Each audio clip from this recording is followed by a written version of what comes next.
मैं आपको एक बहुत ही मजेदार कहानी सुनाने जा रही हूँ।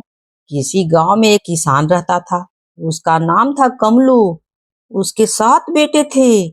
उसके 7 बेटों के बीच गहरा प्रेम था। उसी गांव में हीरा किसान भी रहता था।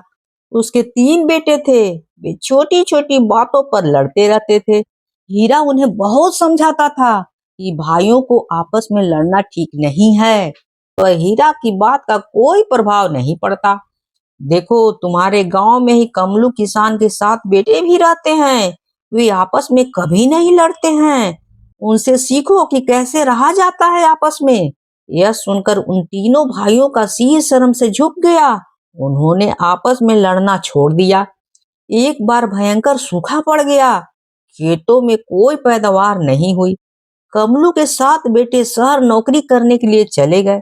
उन्होंने जो भी धन कमाया उसे आपस में बांट लिया।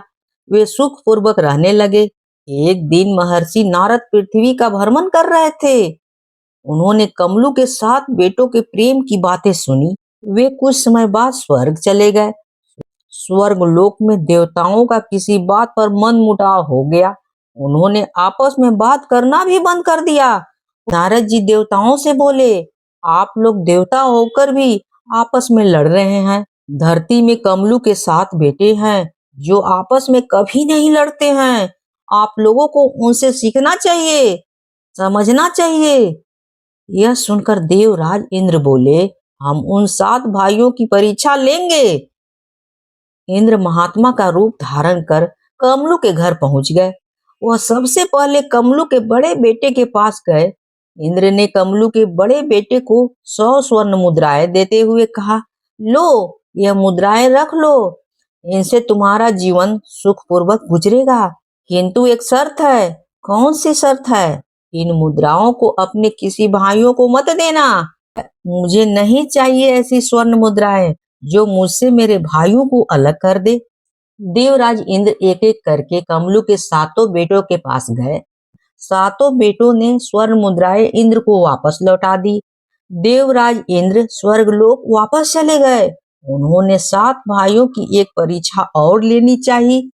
इस साल कमलू की तिल की खेती बहुत अच्छी हुई थी। इस साल तिल में खूब फूल आए थे। तिल पकने पर उन्होंने तिल की शाखाओं से तिल झाड़े और आश्चर्य हुआ। तिल के फलों में तिल थे ही नहीं। तिल झाड़ने और छांटने के बाद उनके हाथ एक ही तिल लगा। उन 7 भाइयों ने वह तिल आपस में बांट दिया। यह देखकर इंद्र प्रसन्न हो गए। उन्होंने 7 भाइयों को वरदान दिया कि वर्षों बाद भी लोकमानस में उनका नाम बना रहेगा। 7 भाइयों की भयात की बातें आज भी की जाती हैं। मैं आपको एक मजेदार कहानी सुनाने जा रही हूँ।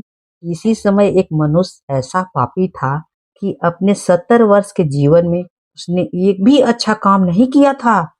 नित्य पाप करता रहता था। लेकिन मरते समय उसके मन में ग्लानि हुई और रो रो कर कहने लगा, हे भगवान, मुझ पापी का बेड़ा कैसे पार होगा। आप भक्त वत्सल कृपा और दया के समुंदर हो कि आप मुझ जैसे पापी को क्षमा नहीं करोगे। इस पश्चाताप का यह फल हुआ। वह नरक में गया और उसको स्वर्ग के द्वार पर पहुंचा दिया गया।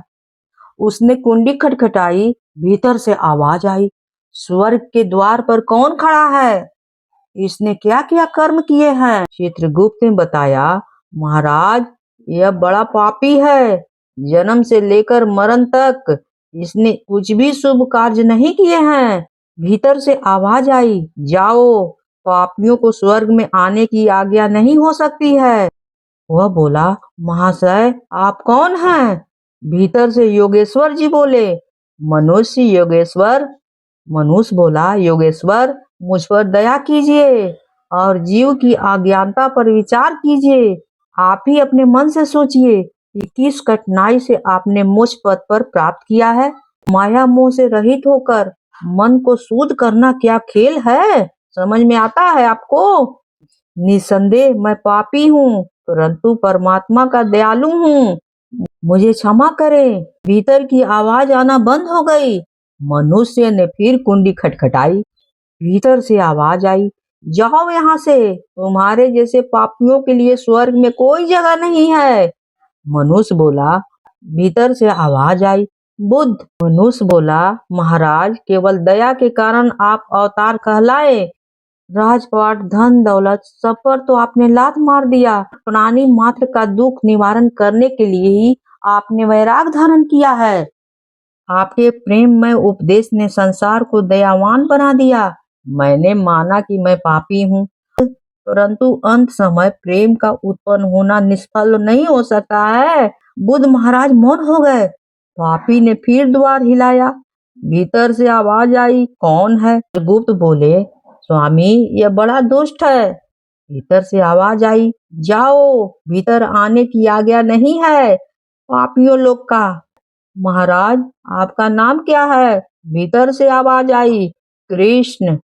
पापी बोला अति प्रसन्नता से, हाँ, अब मेरे भीतर चले जाने में कोई संदेह नहीं है। आप स्वयं प्रेम की मूर्ति हैं। प्रेम वश होकर आप क्या नाचे?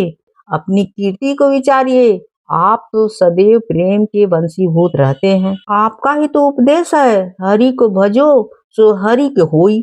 अब मुझे कोई चिंता नहीं है। इतना कहते ईश्वर का दरवाजा खुल गया और पापी भीतर चला गया। अगर कहानी अच्छी लगी हो तो please like, share and subscribe जरूर कीजिएगा। भूलिएगा बिल्कुल नहीं। कहानी होती है समाप्त।